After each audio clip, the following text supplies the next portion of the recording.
이 말씀은 구약성경 역대하 35장 구약성경 707쪽입니다.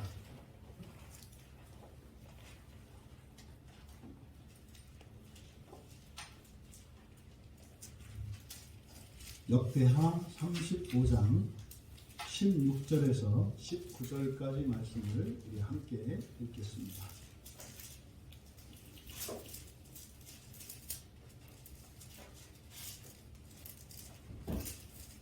함께 읽겠습니다.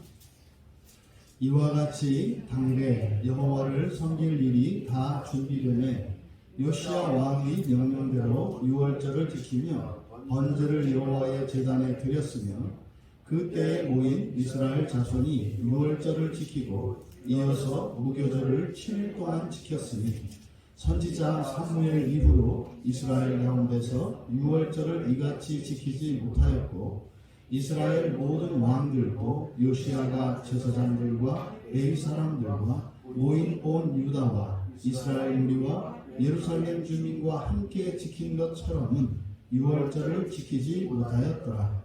요시야가 왕위에 있은 지 18째 해에 이 유월절을 지켰더라. 아멘.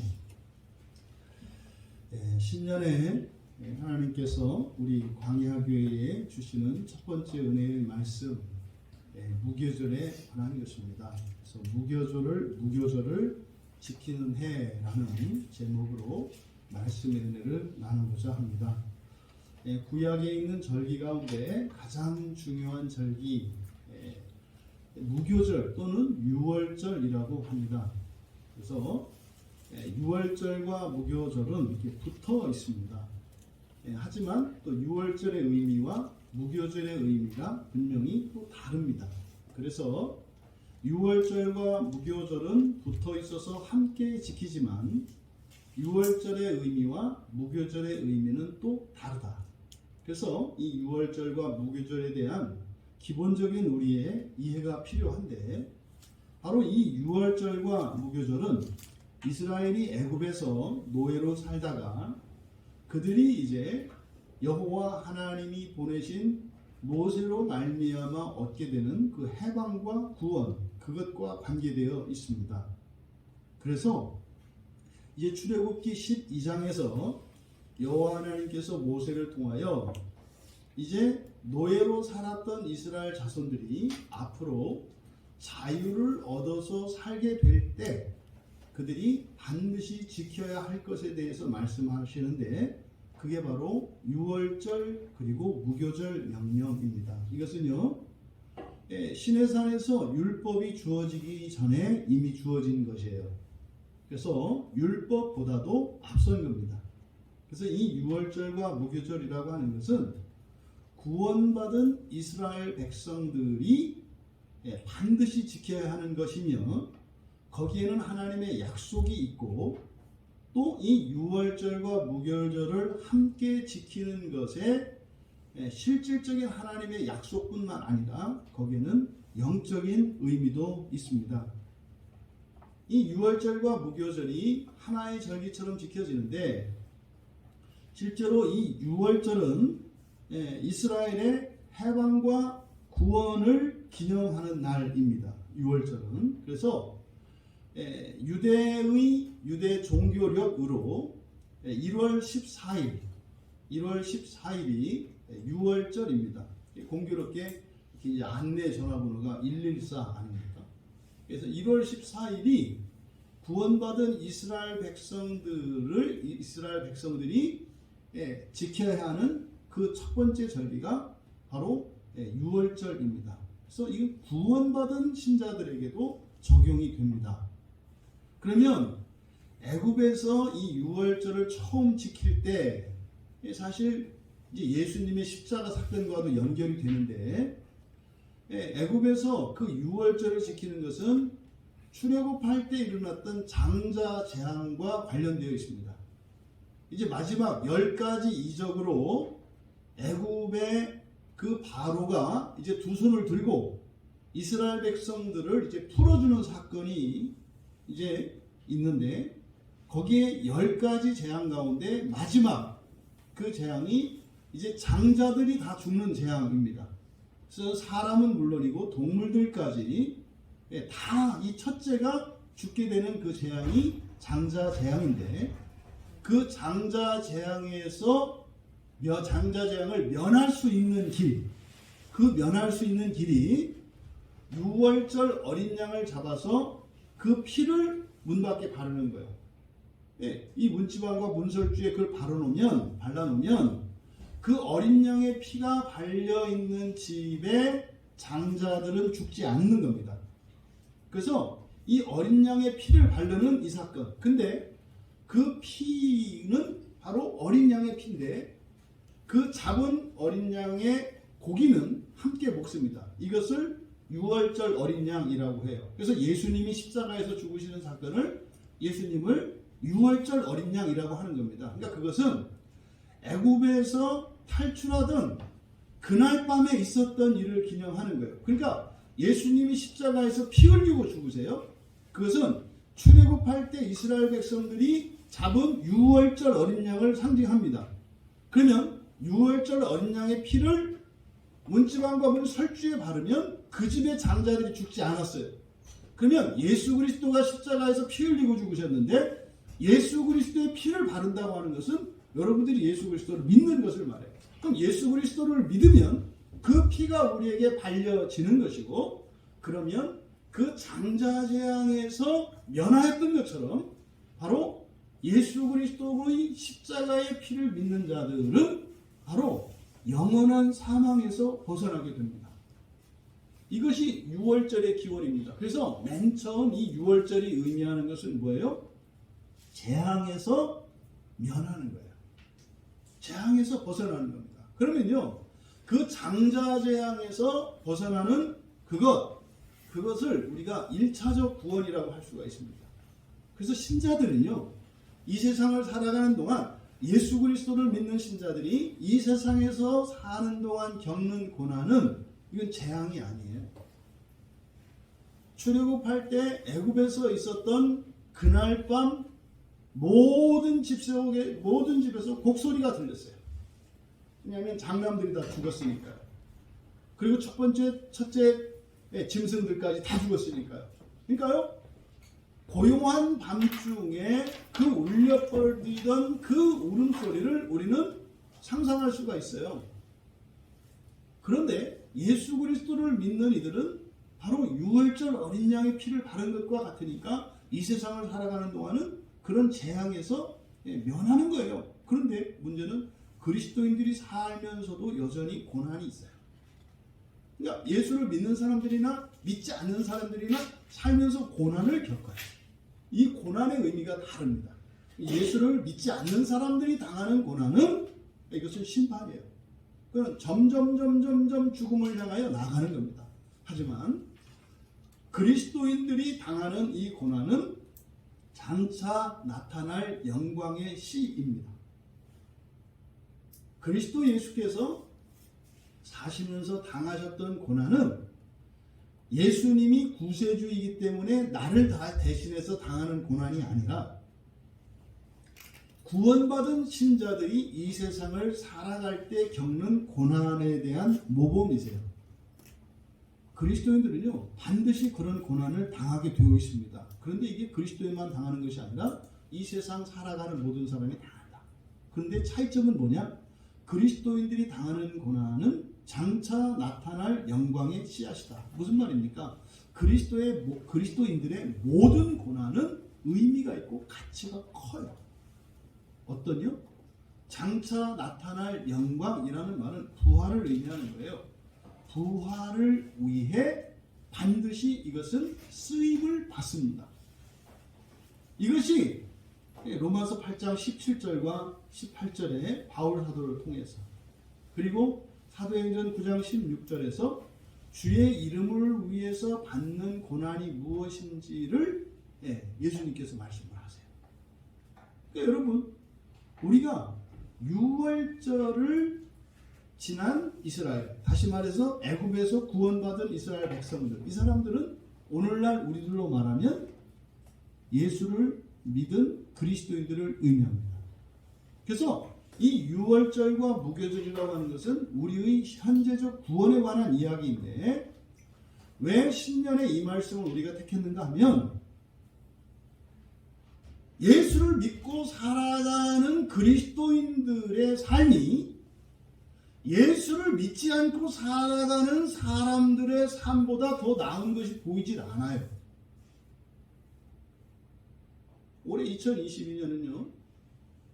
우리 광야교회에 속한 최소한 우리 광야교회에 속한 모든 교인들과 교인들의 가정에는 정말로 예수를 믿고 구원받은 자들이 그 구원을 이루면서 살아갈 때 이 세상 사람들의 삶을 능가할 수 있는 능력과 그 은혜가 있다는 것을 빠짐없이 모두 경험하기를 바라는 마음에서 이 본문을, 이 무교절에 관한 이 말씀을 우리가 여러분에게 전하려고 하는 겁니다. 그러면 여러분, 유월절은 1차적 구원을 의미하고 애굽에서는 재앙을 면하는 것이고 신약에서는 예수 그리스도를 믿는 것이 유월절의 의미라면 그러면 무교절은 뭐냐? 무교절은 붙어 있습니다. 그러니까 1월 14일이 그러니까 유대 종교력으로 1월 14일이 유월절이라고 했지 않습니까? 그러면 이제 15일부터 21일까지 일주일 동안 요 기간을 무교절이라고 합니다. 그러니까 유월절과 무교절을 합치면 총 며칠간이 돼요? 8일이 돼요. 8일이. 그래서 1월 14일이니까 창조의 숫자는 1에서부터 7까지입니다. 1, 2, 3, 4, 5, 6, 7 하면 완성해요. 그래서 한 주가 일주일로 되어 있는 거죠. 근데 지금 전 세계에서 사용하는 이 달력은 창조에 맞춘 달력이에요. 사람들이 창조를 안 믿는다 그래요. 그러면요, 달력을 일단 바꾸세요. 일단 달력을 바꾸시라니까요. 왜 창조를 믿지도 않는 사람이 창조에 맞춰서 만들어진 이 달력을 따라가냐니까요. 그러니까 확실히 노선을 취하라 이 말이에요. 그러니까 이 일주일 달력이라고 하는 것이 여러분 창조의 숫자예요. 그래서 일주일이 7이라고 하는 숫자로 돌아갑니다. 그런데 이 무교절은 바로 유월절이 마지막 날입니다. 1, 2, 3, 4, 5, 6, 7. 그러니까 7의 배수니까 7, 14, 21일 이렇게 올라가잖아요. 그래서요, 이 마지막 날을 의미하는, 그러니까 지금 우리들로 말하면 토요일이에요. 토요일. 그러니까 토요일이 7일입니다. 그리고 14일, 21일, 28일 여기가 이제 토요일이에요. 요일로 이야기하면. 그래서 첫 창조의 숫자가 7이다 그랬잖아요. 그러면 무교절은 바로 15일이니까 15일은 그 창조의 수로 따지면은 끝나고 원래 1이 되는 숫자죠. 1, 2, 3, 4, 5, 6, 7 그 다음에 1이잖아요. 그런데 여기서 이제 8이라고 하는 숫자가 생겨요. 무교절은. 그러니까 1에서 7까지는 첫 창조를 의미하고 무교절로부터는 8로부터 새롭게 시작되는 재창조의 숫자를 의미합니다. 그래서 이 무교절이 의미하는 것은 유월절을 통해서 노예의 상태에서 해방되어 자유를 얻게 된 이스라엘 백성들이 첫 창조 세계와는 구별되는 하나님의 거룩한 백성들로 살아가는 삶을 의미하고 그 표시를 의미해요. 그러니까요, 6월절은 오늘날 우리들의 신앙으로 비교하자면 예수 그리스도를 믿는 거라 그랬잖아요. 그런 의미에서는요, 구약의 유대인들도 예수를 믿는 사람들과 동일 조건이에요. 하나님을 믿는다는 의미에서. 그런데 이 무교절을 지키는 것은 이제 그 이후입니다. 구원받은 이후를 살아가는 하나님의 백성들이 이 세상과는 다른 구별된 거룩한 삶을 살아가는 방식이 바로 이 무교절이 의미하는 거예요. 그러면 오늘날 살고 있는 그리스도인들에게 무교절이 의미하는 것은 뭐겠어요? 구원을 이루어가면서 살아가는 거예요. 그리스도인답게 살아가는 거예요. 이게 무교절의 삶이에요. 이것을요, 거룩한 삶이라고 합니다. 그리스도인인데도 불구하고 이 거룩한 삶을 살지 않으면, 무교절의 삶을 살지 않으면 구약의 유대인이나 초대교회의 사람들이나 중세의 그 교회 하나도 다를 바가 없습니다. 그러니까 무교절은 사실은 구약의 이스라엘 백성들이 출애굽한 이후로 하나님께서 새로 주신 목표예요. 그러니까 뭘 살아라? 무교절의 삶을 살아라. 무교절을 지키면서 살아라. 이게 핵심이에요. 그것을 살기 위해서 주신 게 율법이에요. 이제 시내산에 가서. 그러면 여러분들도 언제부터 예수를 믿었고 어떻게 믿었는지는 다 다를지라도 일단 여러분들은 6월절을 지난 사람들이에요. 근데 문제는 무교절이 시작이 안 돼요. 무교절이 시작이 안 돼요. 오늘 말씀의 핵심이 이겁니다. 그리고요, 이게 아마 우리 광야교회의 사명이에요. 여러분, 거룩한 삶을 살아갑시다. 이걸 구약의 절기로 바꾸면 뭐예요? 무교절을 지키면서 삽시다라는 거예요. 여러분, 무교절을 지키면서 삽시다. 여러분, 저는요, 이 말씀을 전하면서 되게 가슴이 설레요.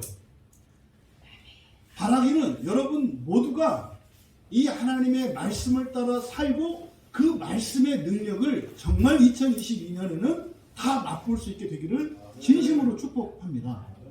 여러분, 그러면요, 간단히 말해서 무교절을 지키면서 살아가는 삶이 뭐냐, 그냥 결론적으로 그냥 이야기하면은요, 주의를 지키면서요, 주중에 여러분들이 매일 기도하시고 성경 보고요, 설교 반복해서 들으면서, 그리고 교인들과 함께 교제하면서 살아가는 거, 이게 무교절의 삶이에요. 나 그럼 이미 그렇게 살고 있었네? 그런데 왜 나는 이런 일이 안 일어났지?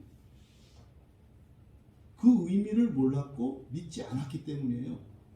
그리고요, 자꾸 8에서 7로 넘어가요. 자꾸 넘어가요. 자꾸. 그러니까 8이 안 되고 7.1, 7.2, 7.3, 7.4, 7.5 하다가 7.9까지 왔다가 다시 또 7로 내려가서 다시 1부터 가요.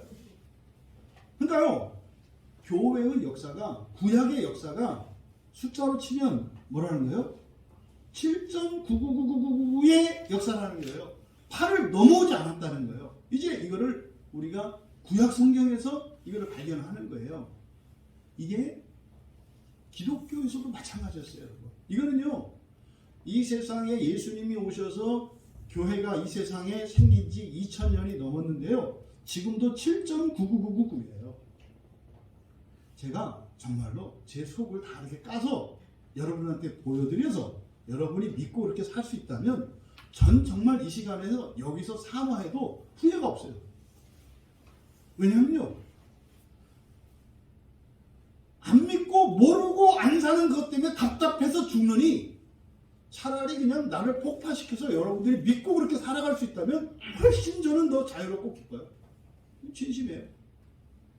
부디 성령께서 오늘 정말 여러분들의 마음을 깨트려 주셔서 예수 안에 있는 그 구원의 능력이 무엇인지 궁금해하고 신약 같은 믿음이 생겨서 그 믿음을 따라 살아가는 실험을 통해서 정말로 여러분의 인생이 예수 그리스도를 전하지 않을 수 없는 그런 마음이 되길 바랍니다.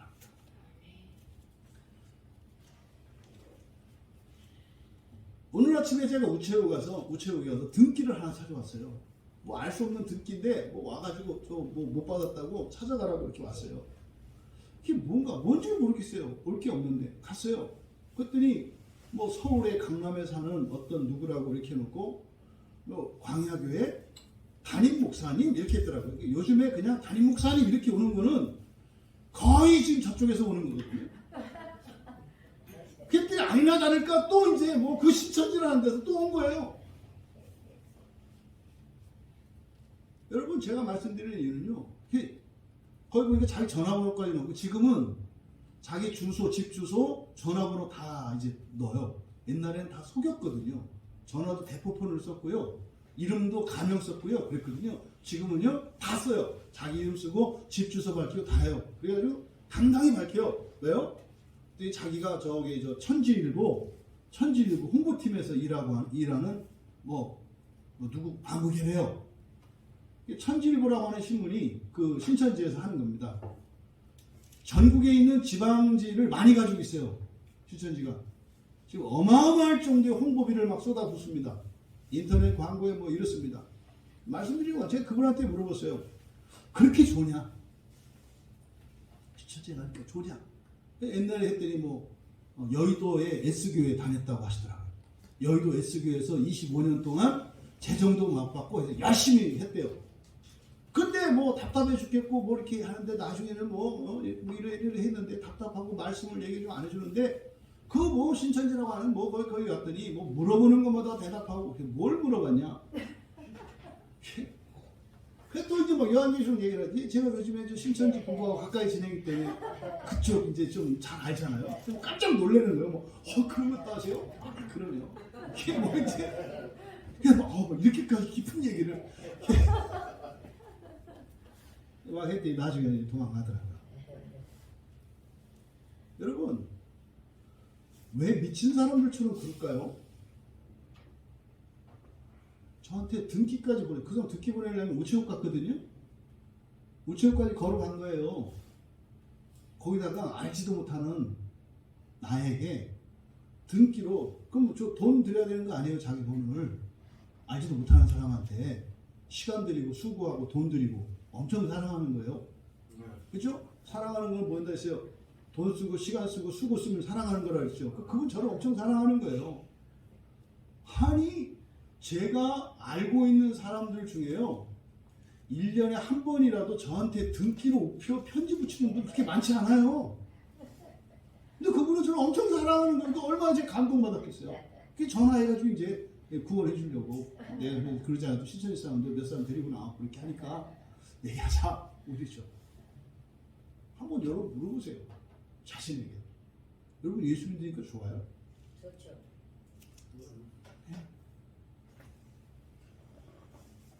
진짜로 여러분들이 하던 일 멈추고 누군가가 이렇게 예수에 대해서 얘기를 했을 때 하던 거 잠깐 멈추고 만사 제쳐놓고 예수를 전하고 싶은 그럴 만큼 좋냐 이 말이에요.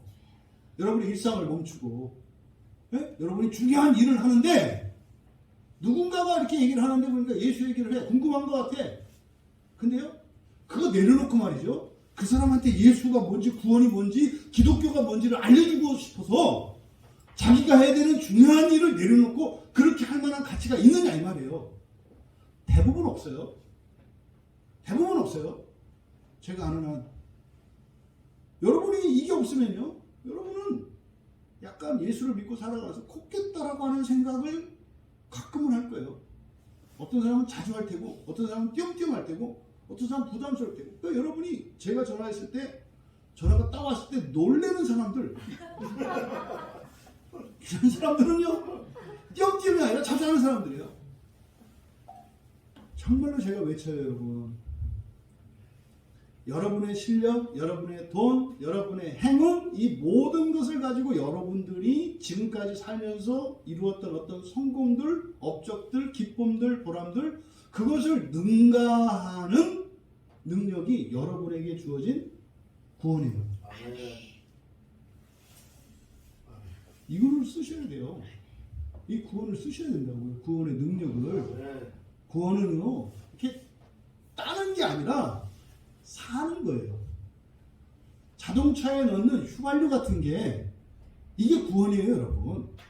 여러분이 믿어서 어떻게 해서 구원을 얻는 게 아니라 구원은 여러분들이 살아가는데 필요한 능력이에요. 그게 유월절이라고요. 유월절은 여러분이 이 세상을 살아가는 능력이에요. 무교절은 뭐예요? 그 유월절로 여러분이 받은 구원으로 살아가는 인생을 무교절의 인생이라고 얘기를 하는 거예요. 정말 2022년부터는 여러분 모두가 유월절의 인생을 살아가시기를 바라요. 핵심이 뭐라고요? 주일 예배 지키는 거고요. 매일 기도하는 거고요.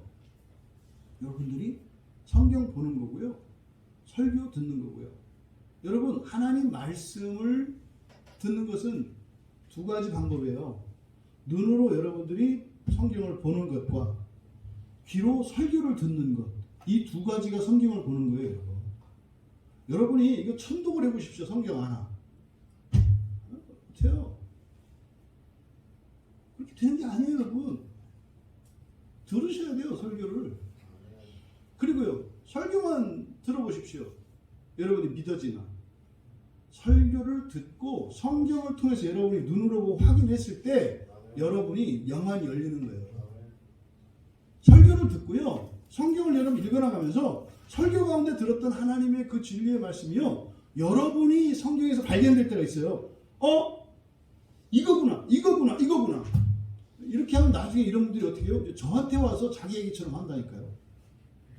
나한테 들어서 안 거를 자기가 성경 보고 아는 것처럼 원래 그렇게 되는 거예요.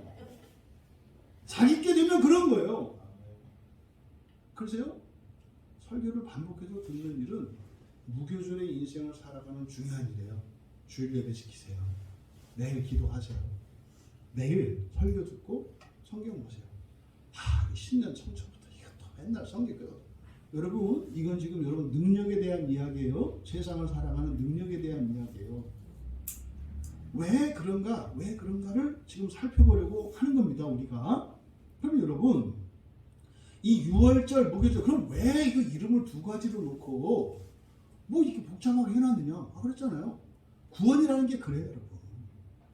구원이라는 게요, 6월절에 구원이 있고요, 무교절에 구원이 있어요. 예수를 믿어서 얻는 1차적 구원이 있고요, 그걸 가지고 살아가는 무교절의 구원이 있다니까요. 구원이라는 게 원래 이래요. 이 전체를 구원이라고 할 수 있죠. 그런데 안에 들어가면 다르다. 왜 누구는 주일마다 교회를 나오고, 왜 누구는 그렇게 매일같이 설교를 끼고 살고, 여러분, 열심히 잘 살아보려고 하는 거예요. 행복하려고. 여러분이 그냥 그렇게 하지 않고 여러분 마음대로 살아보려고 살아보세요. 솔로몬이 그랬어요. 꽝이다 이렇게 한대요, 죽을 때. 나는 그렇게 안 할 수 있어. 해보세요. 그거 누가 말려요?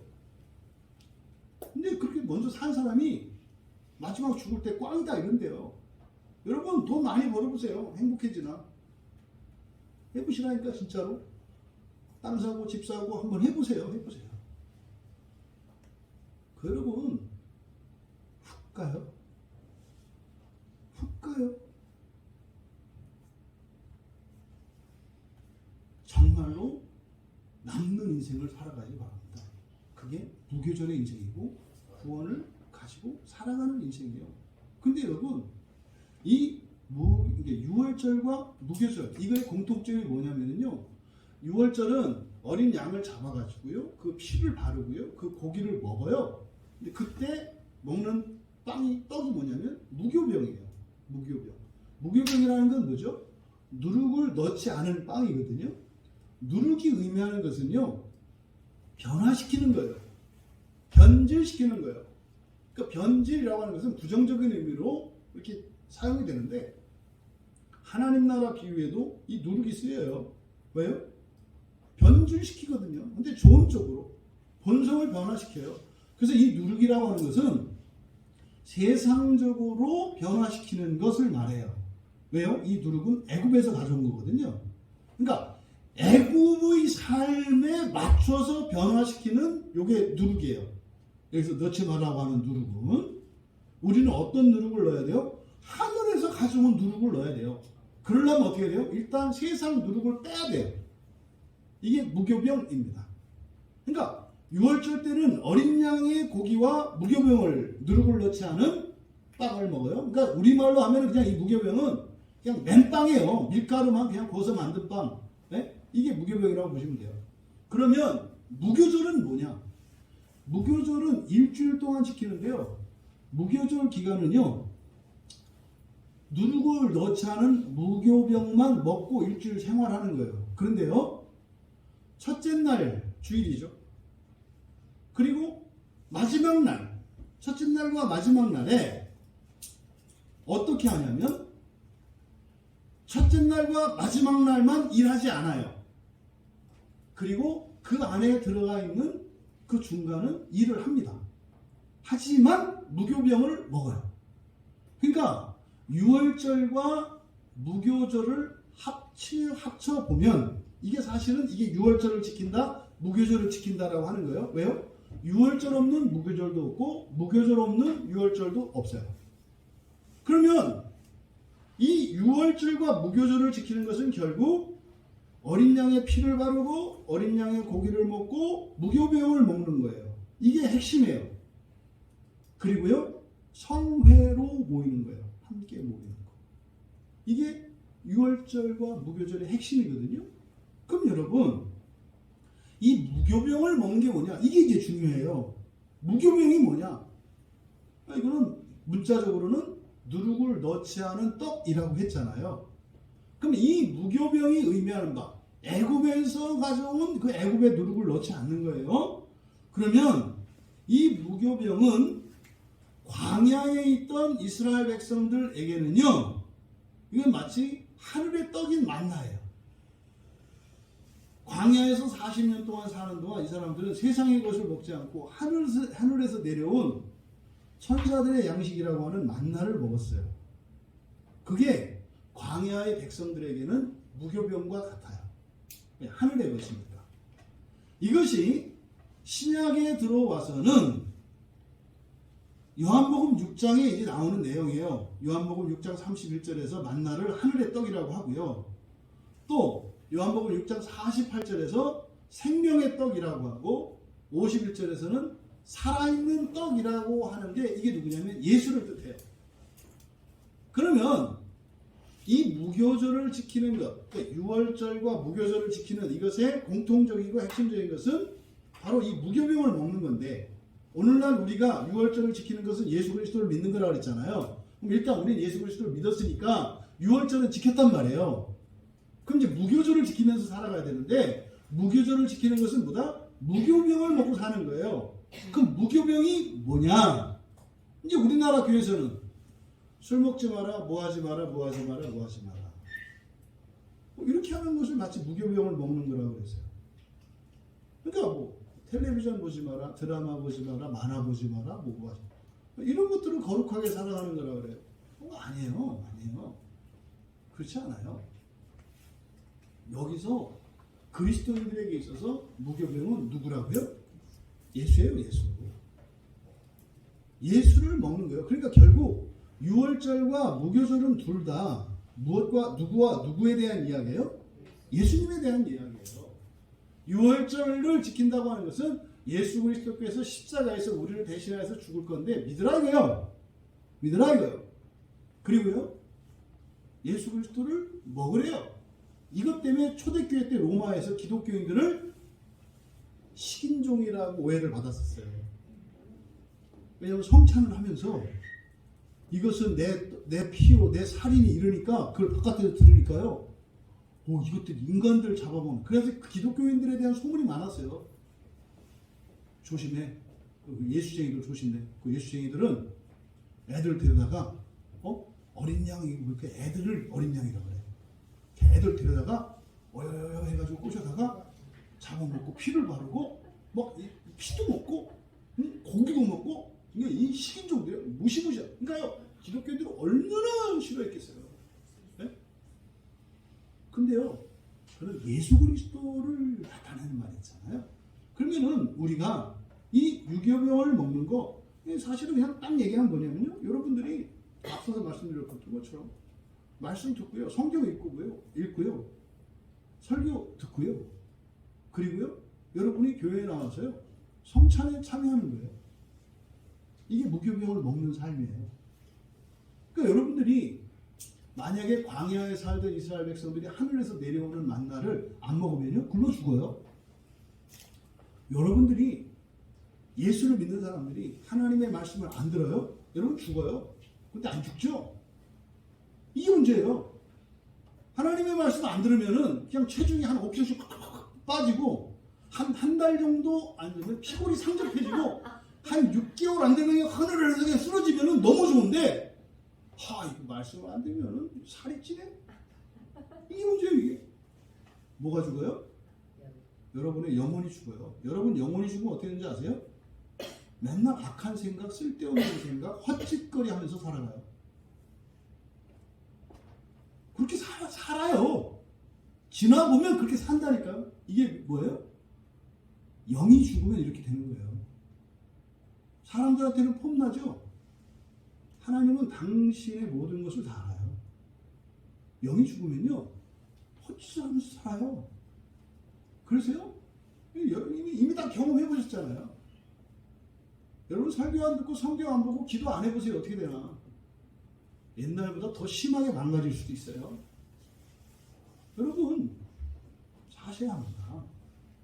근데 그게 단지 영이라는 게 여러분의 일상생활과 상관이 없느냐? 있다는 거예요. 이 연사 외치는 것은 있다는 거예요, 여러분. 여러분 돈 벌 수 있고요. 여러분 출세할 수 있고요. 할 수 있다니까요. 어떻게 해요? 무교절의 삶을 살아가는 방식으로, 다시 말해 유월절 어린 양이신 예수 그리스도께서 여러분에게 주신 그 구원을 이루면서 살아가면서 돈도 벌 수 있고 출세도 하고 잘나고 잘 살 수 있다니까요. 그래서 여러분, 그러면 꼭 그렇게 해야만 잘 사느냐? 그건 아니에요. 그거 안 하고 돼요. 여러분이 열심히 일하시고 다른 사람들보다 더 능력을 갖추고 재수 좋으면 돈도 벌고 해요. 근데요, 여러분의 영은 그렇게 해서 안 돼요. 그는 육체만 내요. 육체만. 그리고요, 그건 반드시 멸망해요. 반드시 멸망해요. 반드시 망해요. 반드시 망한다니까요. 크지 않을 때 망하는 게 나아요. 커서 망하면요, 견디기 어렵습니다, 여러분.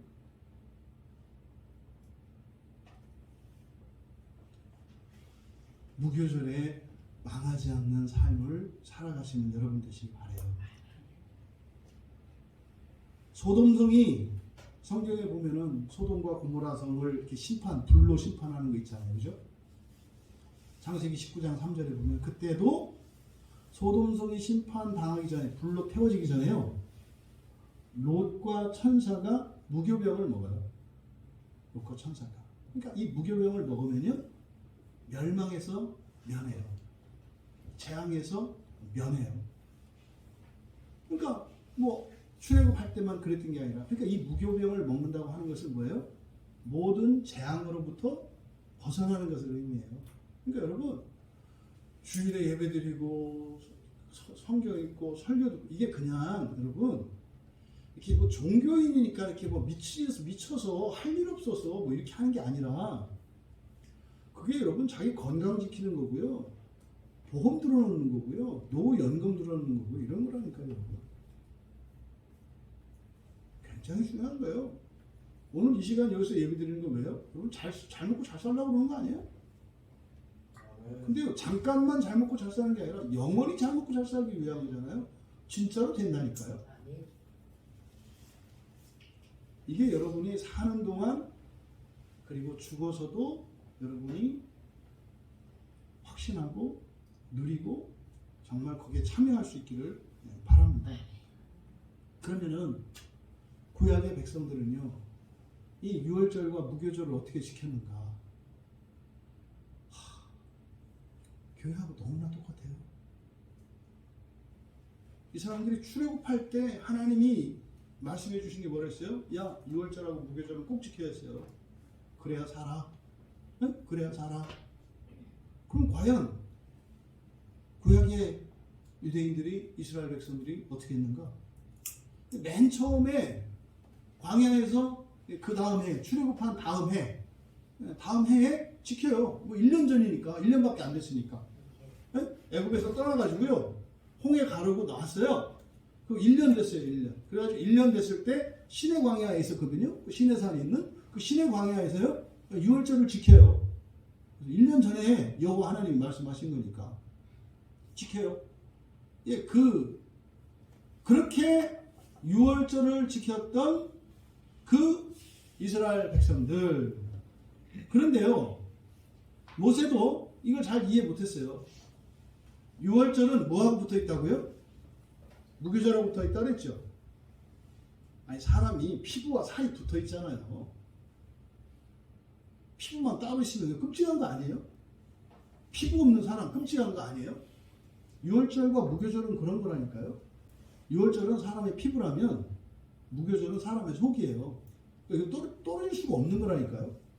그런데요, 광야에서 유월절만 지키거든요. 그러면 그게 무교절을 지켰다는 말이 안 나와 있어요. 정확하게 무교절을 지켰다고 할 수는 없어요. 근데요, 왜 그러냐면 출애굽기 34장에 그 시내산에서 하나님으로부터 계명을 받을 때 모세는 분명히 그렇게 오해했어요. 아, 이 무교절은 이제 가나안 땅 들어가서 지키는 거구나. 그러니까 여기서는 그냥 유월절만 지키고 그리고 무교절은 이 다음에 가나안 땅 들어가서 지키는 거구나. 이렇게 이해했던 것으로 보여요. 모세가. 그런데 아까 말씀드렸던 것처럼 실제로 이들이 광야에서 살 때 뭐 먹고 살았다고요? 만나를 먹었다고 그랬죠? 그 만나가 곧 무교병이에요. 그러니까 광야 40년이 이스라엘 백성들에게는, 출애굽한 이스라엘 백성들에게는 어떤 삶이었어요? 무교절의 삶이었던 거예요. 무교절의 삶은 뭐였어요? 구원을 이루어가는, 구원을 가지고 구원을 이루어가는 거죠. 근데요, 맨날 애국 타령이에요. 이게 구원이냐? 맨날 이거요. 이게 구원 맞냐? 내가 구원 받았냐? 뭐 옛날보다 왜 못하냐? 그러니까요, 7에서 8로 가야 되는데 7.999까지만 갔다 이 말이에요. 모세도 어떻게 해요? 가나안 땅 보기만 하고 콕 하고 죽었잖아요. 모세도 7.999라니까요. 그러면 그 시내 광야에서 유월절을 지켜요. 그런데요, 그때 민수기 9장에 이제 그 내용이 나오는데요. 민수기 9장의 1절과 5절에서 이제 그 시내 광야에서 유월절 지킨 얘기가 나오고요. 그 9장 11절에 보면 그들 중에 1월 14일 날 유월절을 지키지 못한 사람들에 대한 얘기가 나와요. 그러니까 유월절은 구원이라고 그랬잖아요. 그러니까 유월절에 참여하지 못하는 사람들이 나와요. 그 이스라엘 백성들 중에. 왜요? 중간에 시체나 이런 걸 만져가지고 부정해서 참여 못해요. 그래서 모세가 한 달 뒤로 미룹니다. 그래서 2월 14일 날 유월절을 지켜요. 처음에 원래 정해진 1월 14일 날 지켜야 되는데 그때 이 부정을 씻어내지 못해서 그 유월절을 지키지 못했던 사람들이 2월 14일 날 지킨다고요. 여기서 우리가 알 수 있는 게 그런 거죠. 구원받은 백성들인데요, 하나님 앞에 나오는 시간의 순서가 달라요. 어떤 사람은 바로바로 1월 14일 날 나온 사람이 있고 꼭 한 달 늦춰서 나온 사람들이 있어요. 그럼 한 달 동안 뭐 했을까요? 힘들어요. 왜요? 한 달 동안 정결규례를 해야 되기 때문에 공동체로부터 여러 가지 불평이 될까요? 어쨌든 6월절은요 1월 14일 날인데 늦춰서도 지켜요. 그러니까요, 예수 믿는 일은요 약간 이게 유연성이 좀 있어요. 그러니까 대충 믿는 사람이 있고요, 제대로 믿는 사람이 있고요. 근데요, 그것도 다 6월절을 지키는 거예요. 이 사건이 나중에 히스기야 때도 똑같이 일어나요. 히스기야 때도 그런 일이 일어나거든요. 그러면 어쨌든 광야에서 이들이 6월절을 지켰는데 성경에는 무교절에 대한 이야기가 없다. 왜요? 그렇게 하는지 몰랐을 것을 여겨져요. 근데 우리는 알아요. 왜요? 만나를 먹은 것이 곧 무교절의 삶이었다는 것을 우리가 알아요. 우리는 알 수 있는 거예요. 그 다음에 광야에서 이제 가나안 땅으로 들어가요. 여호수아가. 그렇죠? 그래서 여호수아가 요단강을 건너서 이제 광야 40년을 끝내고 모세는 죽고 이제 여호수아가 이스라엘 백성들을 데리고 가나안 땅으로 들어가거든요. 들어가자마자 유월절을 지켜요. 그래서 여호수아 5장 10절과 11절에 유월절을 지킨 사실이 기록되어 있어요. 유월절을 지켰다고. 그러니까 가나안 땅에 들어가서 모세가 유월절을 지켜요. 그리고 나서 만나가 그쳐요. 그러면 광야에서는요, 만나가 내렸기 때문에 무교절의 삶을 살았잖아요. 근데 이제 가나안 땅에 들어가서 유월절을 딱 지키니까 만나가 그쳤어요. 그러면 이들은 어떻게 해야 돼요? 이제 진짜로 무교병을 먹어야죠. 그래야 유월절을 지키는 거잖아요. 지켜야 된다니까요. 근데요, 여호수아가 안 지켜요. 왜요? 모세가 그렇게 했거든요. 광야에서 그냥 유월절만 지켰거든요. 근데 사실은 그렇게 했더라도 만나가 무교병의 역할을 했기 때문에 광야의 백성들은 온전히 지킨 거다. 그런데 가나안 땅에 들어오는 순간 만나가 그쳤으니까 이제 이들이 어떻게 돼요? 무교병을 먹고 무교절을 지켜야 돼요. 근데요, 안 지켰어요. 비극의 시작은 여기서 시작입니다. 그러면 나중에 여호수아가 이제 그 가나안 땅을 정복 전쟁을 다 해서 거기에 있는 가나안 족속들을 쫓아내고 또 뭐 같이 살기도 하고 이렇게 해서 어쨌든 이스라엘 왕국이 되잖아요. 가나안 땅의 주인이 되잖아요. 그러면 이제 왕조 시대가 열려요. 그 왕조 시대가 열렸을 때 이들이 유월절을 지켰느냐? 안 나와요. 여러분, 애굽에서 구원받을 때 하나님이 꼭 먼저 지켜야 되는 걸 뭐라고 그랬다고요? 유월절과 무교절이라고 했다니까요. 율법이 생기기도 전에 이건 말씀하셨다니까요. 이거는 꼭 지켜야 한다니까요. 근데 여호수아도 제대로 안 지켰고 그 다음에 왕국이 만들어졌는데 그때도 제대로 이 유월절과 무교절이 안 지켜져요.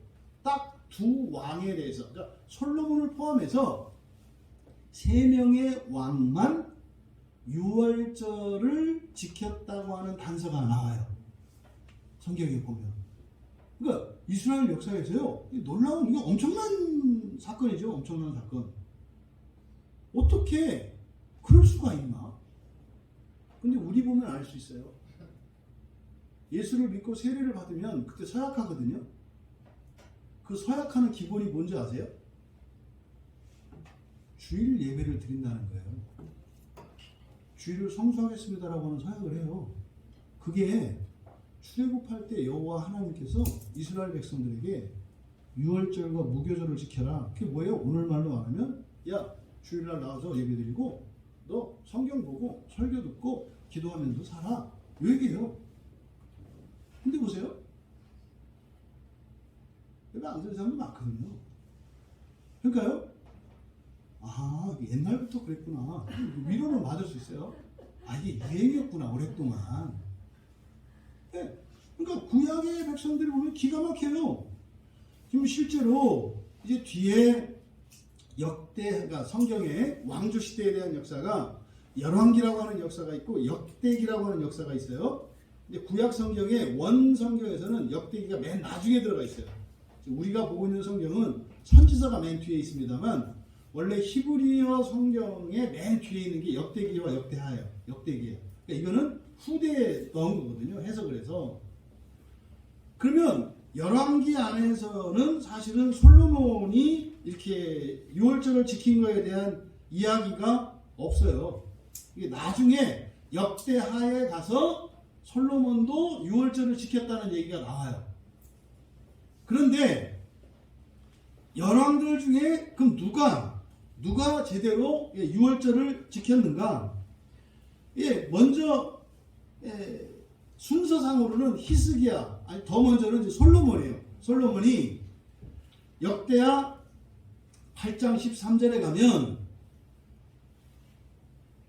유월절 때 번제를 드렸다 그래요. 근데요, 솔로몬은 유월절을 어떻게 지켰다고요? 제사를 드렸어요. 그냥 제사를 드리는 걸로, 제물 드리는 걸로 유월절을 지켰어요. 거기서 무교병을 먹었다는 이야기가 안 나와요. 근데 유월절과 무교절의 핵심은 뭐라고 했어요? 무교병을 먹는 거라고 했잖아요. 근데 그냥 형식적으로 제사만 드리는 거예요. 제사만. 그게 역대하 8장 13절에 나와요. 솔로몬이 이제 번제를 드린 거, 유월절 때. 그리고 이제 순서상으로 보면은 히스기야 왕이 또 유월절을 지켜요.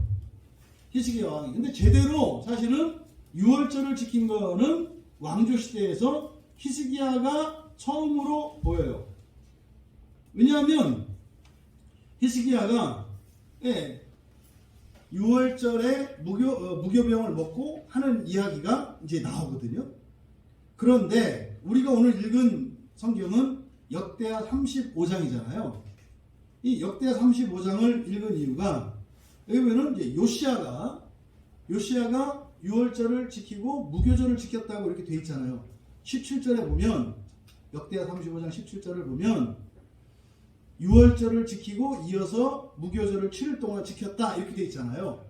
이렇게 돼 있는 게 지금 이 요시아 때라고요. 요시아 때 처음으로 정해진 기일에 1월 14일이죠. 정해진 기일에 6월절을 지키고 이어서 7일 동안 무교절을 지킨 게 성경의 유일한 기록이에요. 이 요시아 왕이. 그럼요. 이 요시아 왕이 누구냐? 이게 남쪽, 이스라엘의 남쪽을 유대라고 하고 북쪽을 이스라엘이라고 하잖아요. 우리나라처럼 남북으로 이제 갈려서 분단이 되는데 남유다, 북이스라엘 이렇게 얘기하거든요. 남유다의 16대 왕이에요. 이 요시아가.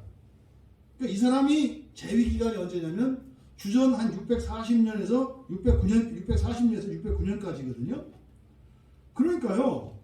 이때 가서야 비로소 6월절과 무교절을 형식적으로라면 온전히 지켜요. 이스라엘 그 왕조 남북 북쪽 이스라엘과 남쪽 유다 역사에서 온전히 그래도 제대로 제 날짜에 이렇게 지킨 게 요시아가 처음이에요. 그런데 보세요. 17절에 뭐라고 그랬냐면요. 16절에 요시아 왕의 명령대로 6월절을 지키며 번제를 드렸으며 그러잖아요. 근데 17절에 이걸 여러분들이 알아채셔야 돼요. 무교절을 지킨 게 누구예요? 요시아는 빠지고요. 네, 그때 모인 이스라엘 자손이 무교절을 7일 동안 지켰다 이렇게 되어 있어요. 그러니까 여기에 요시아가 직접 참여했는지 참여하지 않았는지가 사실은 불명확해요. 다만 날짜를 이렇게 지켜서 이스라엘 자손으로 보았을 때 6월절과 무교절을 지키긴 지켰는데 요시아 왕이 여기에 참여했는지 안 참여했는지는 불분명하다고요. 근데요, 안 참여했던 것으로 보여요. 왜냐하면 뒤에 역대하 35장 19절 이야기 뒤에 보면은 요시아가 애굽 왕한테 죽어요. 신앙생활 제대로 했는데 왜 죽나? 제대로 안 한 거예요. 왜요? 여호와의 뜻을 따라 살지는 않아요. 이상한 얘기가 나오거든요. 이게 그래서 6월절과 무교절과 관련해서 제대로 지킨 게 요시아로 딱 나오는데 이것도 온전하지 못했다는 것을 알게 돼요. 이 요시아가 6월절을 지킨 것에 대해서 열왕기하 23장 25절에 기록되어 있어요. 지금 여기 역대하 35장에 있는 이 내용이 열왕기하 23장에 기록되어 있거든요. 거기도 공통적으로 얘기한 게 뭐냐면 요시아 전에도 없고 후에도 그와 같은 자가 없었다 그래요. 그러니까요. 그래도 제대로 이 6월절과 무교절을 지킨 건 누구였다? 요시아였다. 그런데 열왕기하에는 문제는요. 무교절에 대한 기록이 없어요. 6월절만 얘기를 해요. 근데 역대하에 와서 무교절을 지켰는데 누가 지켰다? 이스라엘 자손들이 지켰다. 이렇게 나와요. 그러니까 온전히 이스라엘 왕조 시대에서 온전히 6월절과 무교절을 지키지 않았다는 결론이에요. 그러니까 왜 망했는지 우리가 이해할 수가 있는 거예요. 요시아는 어쨌든 그래도요 정한 때에 지켰어요. 6월절과 무교절을 함께. 그래서요 요시아가 지킨 이 6월절은 특별한 6월절이에요. 왜요? 딱 한 번이거든요. 딱 한 번. 구약성경 전체에서 딱 한 번 그래도 정한 때에 이렇게 어쨌든 저는 안 했을지라도 백성들이라도 해서 이스라엘 역사상 6월절과 무교절을 지킨 게 딱 한 번이에요. 이 요시아 왕 때. 그런데요. 사실상 6월절을 제대로 안 지켰는데 무교절을 제대로 지킨 사람이 있어요.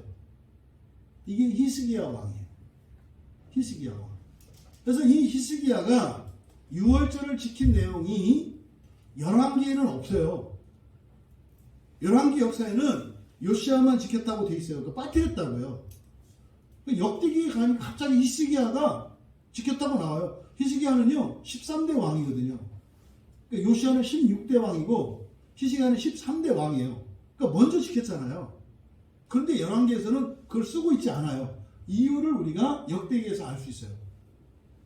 그럼 역대기는 30장에 역대하 30장에 히스기야 왕이 이 유월절과 무교절을 지킨 것을 기록하고 있는데요. 그러니까 시간적으로는 요시야보다 히스기야가 먼저잖아요. 그럼 열왕기에도 히스기야 내용이 와야 되는데 거기 빠지고 나중에 히스기야도 했다고 써있다 이 말이에요. 왜 그런가를 우리가 역대하 30장을 보면 알 수 있어요. 시간적으로는 요시야보다 앞서요. 히스기야가 먼저 지켰어요. 유월절과 무교절을. 그런데 히스기야 때요 기가 막힌 사건이 일어나요. 히스기야가 유월절 지키려고 했거든요. 지키려고 했어요. 그래서 히스기야와 요시야는 이스라엘의 그 신앙 종교개혁이죠. 우리로 말하면 유명한 이제 가장 선한 왕들 중에 한 왕들인데 히스기야가요 유월절을 지키려고 했거든요. 근데요 못 지켰어요. 둘째 달에 지켰어요. 왜 그랬을까요? 한번 알아맞혀 보세요. 히스기야는 진짜로 드리려고 그랬거든요. 유월절을 지키려고 그랬어요. 근데요 이 무서운 얘기가 써 있어요. 왜 유월절을 못 지켰냐면요 제사장이 없었대요. 이게 오늘날로 말하면요 앞으로 이제 한국 교회가 여러분들이 정신 차리지 않으시면요 목사가 없어서 예배를 못 드리는 때가 와요. 이거는 이미 유럽에서 그런 일이 일어났고요. 미국에서도 지금 그런 일이 일어났고요. 일본에서도 그런 일이 일어났어요. 우리나라도 조짐이 보이기 시작해요. 그러니까 제사장이 없어서 유월절을 지킬 수 없다 그래요. 제사장의 수가 부족해서. 그래서요 히스기야가요 팍팍 긁어 모은 거예요. 이렇게 하고 저렇게 하고 막 기름 붓고 별짓 다 한 거죠. 그래가지고요 한 달 동안 이 유월절을 드릴 수 있도록 유월절 이렇게 하면은 이제 레위 사람들과 그 제사장들이 섬겨야 되는데 그 사람들을 막 만드는 거죠. 그래서요 둘째 달에 지켜요. 둘째 달에. 그러니까요 정한 날짜에는 못 지켰죠. 그래서 열왕기에는 빠져 있는 거예요. 지키긴 지켰는데 제 날짜에 못 지켰기 때문에 빠져 있는 거예요. 그래서 후대의 역대기에서 제 날짜에는 못했지만 그래도 히스기야도 지켰다. 또 무교병은 안 먹었지만 솔로몬도 유월절에 번제는 드렸다. 이게 오늘날로 말하면 뭘까요? 예수를 믿는 사람인데 그래도 교회는 다녔다. 이런 사람이 있어요. 이게 솔로몬의 경우죠. 번제 드렸다는 거죠. 어쨌든 사는 동안 띄엄띄엄이라도 교회 가서 예배는 드렸다. 이게 솔로몬이에요. 유월절에 번제를 드렸다. 또 뭐예요? 히스기야는요. 그러니까 교회를 가고 싶은 마음은 있는데 형편이 안 돼서 못 갔더라. 이게 누구예요? 히스기야죠. 그러니까 가고 싶은 마음도 있고요. 가려고 했어요. 근데 형편이 안 돼요. 그런 경우 있잖아요.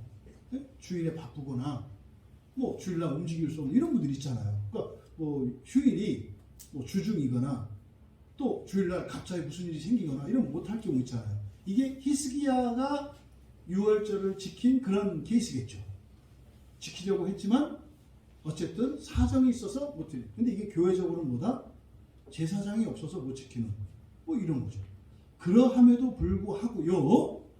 히스기야가 지킨 이 유월절이 비록 날짜를 못 지켰습니다만 그 유월절과 무교절의 정신을 가장 올바르게 지킨 왕이 히스기야예요. 역대하 30장 5절에 보면은요. 부엘세바부터 단까지 이건 뭐냐면 이스라엘 전체를 의미하는 말이에요. 이스라엘 전체 온 이스라엘이 함께 지켰다. 이거는 또 히스기야 때예요. 요시야 때는요. 남유다 중심으로 유월절을 지켰습니다. 근데 히스기야는 이스라엘 전체가 네, 이 유월절을 지켰습니다. 그리고 나서 이 무교절을 지킨 내용이 우리가 읽은 35장 17절에서는 모인 자손들이 무교절을 7일 동안 지켰다 딱 지키고 넘어갔잖아요. 지키긴 지켰잖아요. 근데 역대하 30장에서 히스기야가 어떻게 무교절을 지켰는지 자세히 설명해요. 놀라워요. 역대하 30장 21절에서부터 27절까지 히스기야 때 무교절을 어떻게 지켰는지 보여주는데 우리의 핵심은 사실 여기에요. 크게 즐거워하면서, 네? 그러니까 예루살렘에 많이 모였는데 매우 큰 모임이었다 이렇게 얘기하고요. 크게 즐거워하며 7일 동안 지켰다고 하고요. 어떻게 했다고요? 크게 즐거워하며 지켰대요. 크게 즐거워. 그러니까 여러분들의 평생이 이 무교절의 삶을 사는데 크게 즐거워하면서 지키기를 바란다 이 말이에요. 그러니까 주일날 좋아라는 얘기가 아니에요. 일주일을 살면서 여러분이 하나님한테 받은 은혜가 크고 신세진 게 많아서 교회에 오는 시간이 아깝지 않고 교회 와서 보내는 시간이 지루하지 않고 왜요? 지난 일주일 동안 받은 게 너무 많아서 이 정도는 별거 아닌 거예요. 뭐 교회에서 4시간, 5시간, 10시간 있어도 하나도 안 아까워. 왜? 지난주 받은 게 있어서. 이 얘기예요. 이게 크게 즐거워하며 이거예요. 저는 여러분들이 주일날 뭐 열심히 뭐 드리세요. 아니요. 일주일 동안 그렇게 드리지 않을 수 없도록 주님께 그냥 은혜를 팍팍 해야지 신세 잔뜩 지면서 살기 바라요. 그러니까 주일날은 안 갈 수 없어요. 여러분 주변 사람 중에 여러분에게 뭐 무슨 이력 있을 때 엄청 도와준 분들은 그분들 찾아가는 거 주저하지 않잖아요. 옛날에 여러분이 결혼할 때 부조금을 1,000만 원 줬던 사람이에요. 그 사람 자기 아들 결혼한다고 청첩이 가서 안 가요? 무조건 가잖아요. 똑같아요. 여러분 주일을 잘 지키세요. 주일 잘 지키려면 일주일 사는 동안 하여튼 복을 아주 배 터지게 받으셔야 돼. 응? 배 터져서 더 이상 먹을 데가 없어가지고 아유 교회 안 가면 더 먹어야 되니까 아유 인간이 토해내려 교회 가야 되겠다 이렇게 되셔야 돼. 이렇게 살길 바란다 이 말이에요. 근데 사람들이 뭐라 그래요? 아 일단 주일날 좀 줘봐 뭐 이렇게 가잖아요. 여러분 일주일을 배 터지게 사실 여러분 되시기 바랍니다. 이게 크게 즐거워하며 7일 동안 지켰다는 거예요. 두 번째, 제사장들은 날마다 여호와를 칭송하며 큰 소리 나는 악기를 울려. 그러니까 뭐예요? 아니 목사들 좋아하더라는 얘기예요. 목사들이 주일날만 되면 좋아하더라. 그러니까요. 주일날은요 목사님들이 행복해야 돼요. 주일 기다려야 된다니까. 막. 여러분들 보고 싶고 예배 가운데 너무너무너무너무 전 그래요. 전 그래요. 여러분만 주 중에 배 터지면 돼. 그럼 우리가 온전히 지키는 게 돼. 이게 지금 그러니까 제사장들도 막 섬기는데 좋아요. 어떻게 여호와를 칭송하고 악기를 울리는데 하나님이 막 들려낸다고 하거든요. 또요. 뿐입니까? 22절에 보면은 히스기야도 왕 히스기야가 어떻게 해요? 여호와를 섬기는 일에 능숙한 메이스한테 위로했다 그래요. 그러니까요. 히스기야도 함께하고 있죠. 또 23절에 가면요. 온 회중이요 놀라운 얘기예요. 다시 7일을 지키기로 결의하고 또 7일을 지켰대요. 이게 이제 어제 밤에 했던 얘기예요. 한 달 기도해야 하니까 어때요? 한 달 더 했으면 좋겠고 이거를 뭐 전반기 하반기로 했는데 딱 그 얘기네요. 자기들이 한 번 더 일주일 더 하자는 거예요. 이거 무교절 일주일 더 지키자고. 그래서요 지켰대요. 그러면서 26절에요. 솔로몬 때부터 이러한 큰 기쁨이 예루살렘에 없었다 그래요. 여러분 우리 광야교회에서요 2022년에 이런 일이 있기를 바랍니다. 정말로 이렇게 되기를 소망합니다. 여러분들이 그냥 주일을 그냥 아주 그냥 몸이 닳고 말이죠. 그러니까 왜요? 아니 일주일 동안 살면서 하나님으로부터 받은 은혜가 커서 할 얘기가 많아가지고 어제 보세요. 그 중학생짜리가 그 한 달 동안 기도에 받은 은혜를 막 말하고 싶어가지고 막 주체를 못하잖아요. 막 말하고 싶어서 이 말을 해야 되겠는데 뭐 이거 뭐 엄마가 하지 말라 그러니까 이게 돼요? 말을 해야 되는데 한 달 동안 엄청난 일들이 일어났는데 이거 다 안 했다는 거 이제 무슨 이렇게 할 때요 막 속에서 확 올라오면은요 딱 봐진대요. 아이고 이게 까부네. 딱 누른대요. 중학교에가. 이게 보인대요. 이게 그러세요. 아, 여러분, 이런 거예요. 이거는 우리 교인 모두가 주일에 정말 이렇게 하나님을 예배하고 일주일 동안 여러분들이 이렇게 사시는 2022년이 정말 되시길 바라요. 그러세요? 야, 내가 2022년 그 이전에는 그런 기쁨이 없었더라. 물론 그 이후로도 없었다면 안 돼요. 2022년 이전까지만 없었고 2023년이 되면 또 어떻게 돼요? 더 해야죠. 더 해야죠. 그러니까 히스기야 때는 전에도 후에도 이렇게 했으니까 히스기야가 점점 찍었잖아요. 그렇죠? 우리는 그게 아니라 2022년부터 어떻게 하자? 계속 올라가자. 계속 올라가자. 그러니까 제사장들과 레위 사람들이 일어나서 백성을 축복하고 기도했는데 그 기도가 하늘에 들렸대요. 이 일이 우리 교회에 일어날 줄 믿습니다.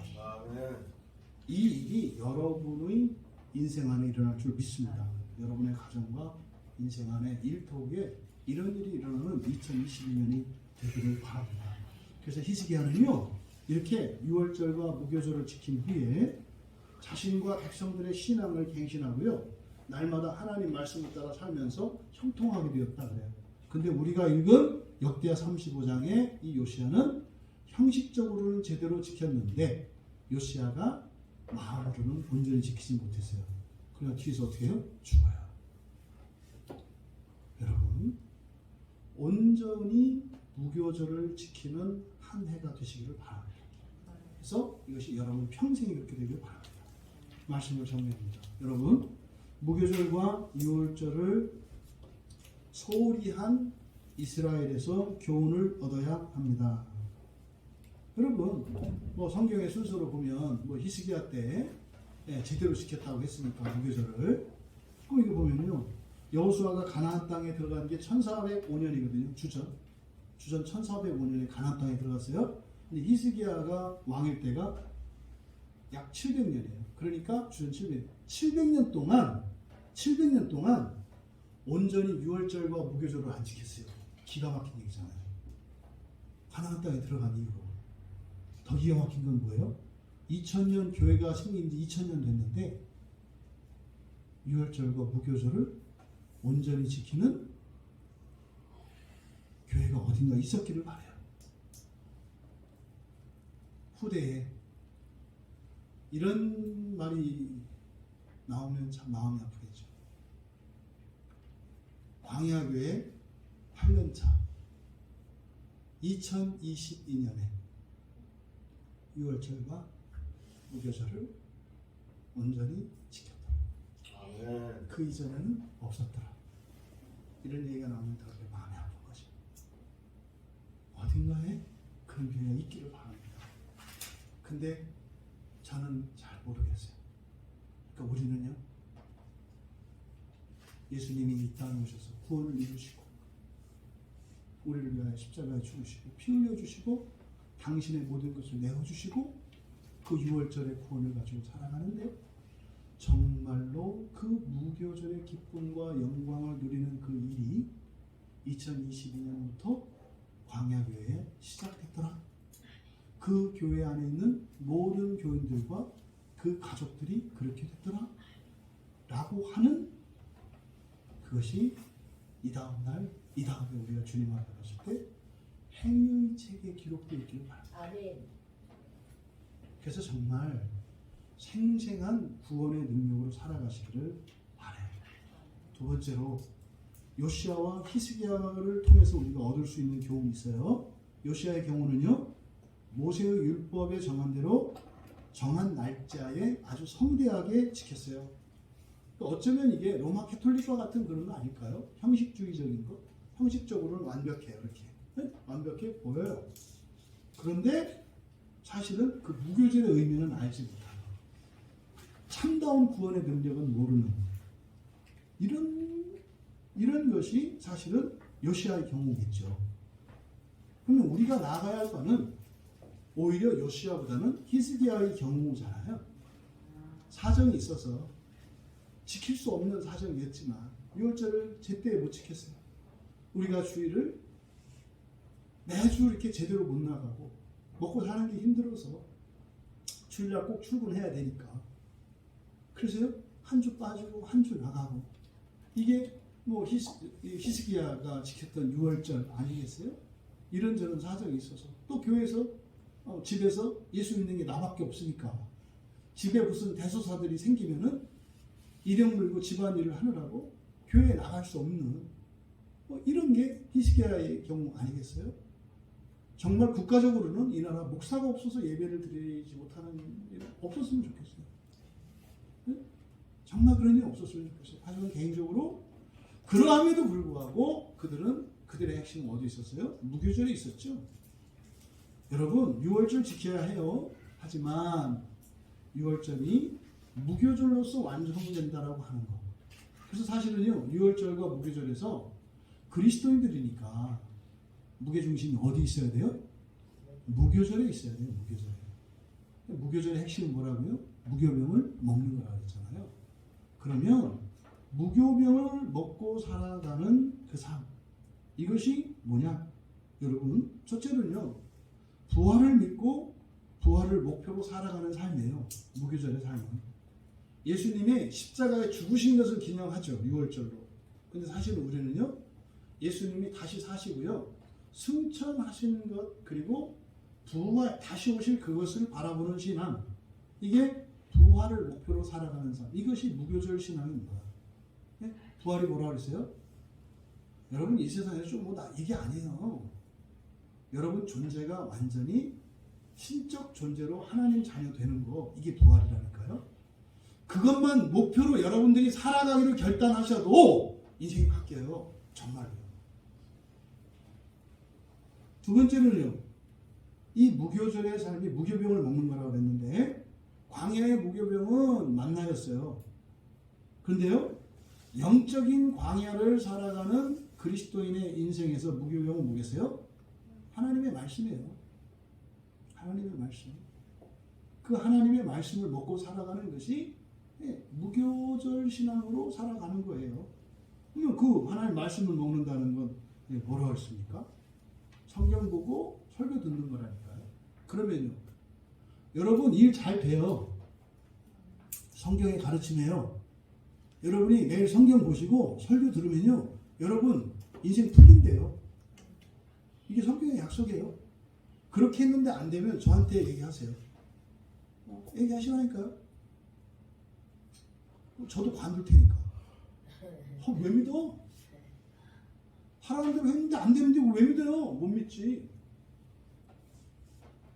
성경 읽고 설교 듣고 기도하고 성도의 교제를 나누며 무교절의 삶을 사시라니까. 그러면요 여러분이 원하는 거 다 할 수 있다니까요. 할 수 있다니까요. 되기만 합니까?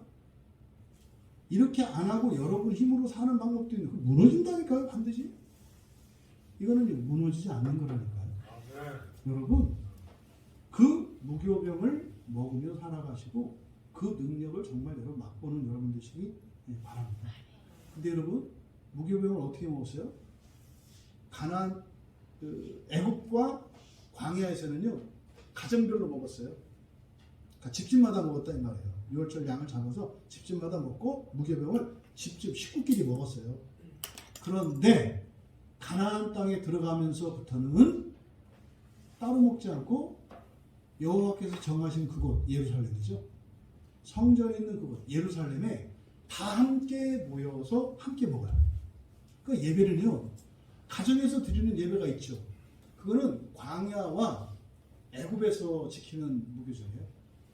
근데요 가나안 땅에 들어가면 여러분들이 부활을 향해 살아가면요 그래서요 주일에 드리는 이 예배는요 구약 성경에 나타나 있는 6월절과 무교절의 핵심이에요. 이게 그냥 형식적인 이런 게 아니에요. 오늘날 지금 난리 났잖아요. 한국교회에서. 교회에서 예배 안 드려도 된다. 이게 뭐예요? 여러분 복 못 받게 하는 거예요. 구원의 능력 못 받게 하는 거예요. 여러분 안에 혹시 그런 생각이 있다면 미친 생각이고 바보 같은 생각이에요. 여러분이 예수 믿어서 좋은 게 그 구원의 능력으로 살아가는데 그 능력 빼내는 거라니까요. 부디 여러분들이 이 정하신 그곳 교회에서 드리는 예배와 여러분 일상생활 속에 성경 읽기와 설교를 듣고 기도하고 성도의 교제를 나누는 무교백의 삶을 통해서 정말로 하나님의 약속이 맞는가 안 맞는가 시험해 보세요. 시험하시라고요. 그런 게 어떻게 이러지 말고 그냥 얼마 안 돼. 일단 시험을 해보시라고요. 그리고 그렇게 멸망하지 않는, 무너지지 않는 영원한 삶을 이 세상에서도 내세에서도 영원히 살아가시기를 진심으로 축복합니다. 여러분, 올해 여러분 살면서 올해 이루어지지 않은 기도의 제목들 있을 수 있어요.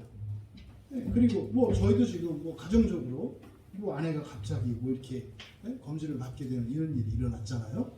근데요, 반드시 이길 겁니다. 염려하지 마세요. 우리가 함께 믿음으로 기도하고 나오면요, 이건 이겨요. 왜요? 8년차 무교절의 시작이라서. 작년에만 났어도 저도 사실 약간 주춤했지도 모르겠어요. 근데요, 올해 이렇게 해서 지금 8년차를 했기 때문에 정말로 구원을 이루며 살아가는 삶이 뭔지 알겠구나. 네. 여러분에게도 여러분 가정에도 그런 분들이 있을 거예요. 인생이 불만스럽고 불만족스럽고 또 여러분 평생 갖고 가지 못했던 어떤 문제들, 한계들, 궁금증들 2020년에 다 푸세요. 어떻게? 무교절의 신앙으로. 무교절을 지키는 해 되시기 바랍니다. 무교절의 신앙으로 살아갈 때 큰 기쁨이 넘치는 한 해가 되시기를 주님의 이름으로 축복합니다. 우리 같이 잠시 말씀을 생각하며 기도합니다. 여러분, 고민했어요. 짧게 그냥 이렇게 할까? 그럴 수가 없었어요. 왜요? 올해 1년이 여러분 앞에 있는데 여러분 정말 잘 사실 수 있는 길이 있거든요. 잘 살 수 있는 길이 있어요. 정말 여러분이 제 얘기가 아니라 하나님 말씀 성경에 기록된 거거든요. 한번 올해 한 해만 좀 그렇게 살아보세요. 그리고요, 아니거든 편안하게 교회 떠나세요. 확실하게 하나님 없다 이렇게 하시고 가세요. 그냥 올해 한 해 한번 그렇게 살아보세요. 무교절의 신앙으로 이거를 일주일에 이렇게 응답받는다? 여러분, 마귀들이 많기 때문에 하나님이 주셔도 얘들이 중간 복음도 차단하고 받고 있어도 시간 걸려요. 근데요, 최소한 1년 안에는 반드시 이거는 응답받아요. 올해 한 해 2022년만 진짜 눈 딱 감고 무교절의 신앙으로 살아간다. 그리고 여러분 인생이 바뀌나 안 바뀌나 보시라고. 내년 올해죠. 올해 12월 31일이 되고 송구영신님을 들 때 여러분에게 다 그 고백이 있을 겁니다. 진짜 무교절 신앙으로 살면 되는 거구나. 내가 장모를 쓰고 준비하 이게 아니라 내 실력 이런 게 아니라 진짜 무교절의 신앙으로 살아가는 게 있구나. 올해 한 해 하나님이 하신 그 일을 소망하며 결단하시고 1년만 내가 살아보겠습니다. 해보세요. 네? 약장사 같은데 1년만 한번 드셔봐.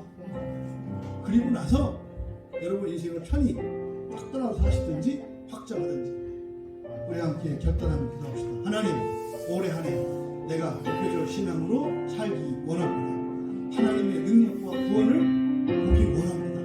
정말 내가 그동안 살았던 쓸데없는 것들, 이게 쓸데없는 생각이었고 헛된 걱정들이었고 이게 헛된 수고였다는 것을 깨닫고 정말 구원의 신앙으로 살아가는 인생이 있다는 것을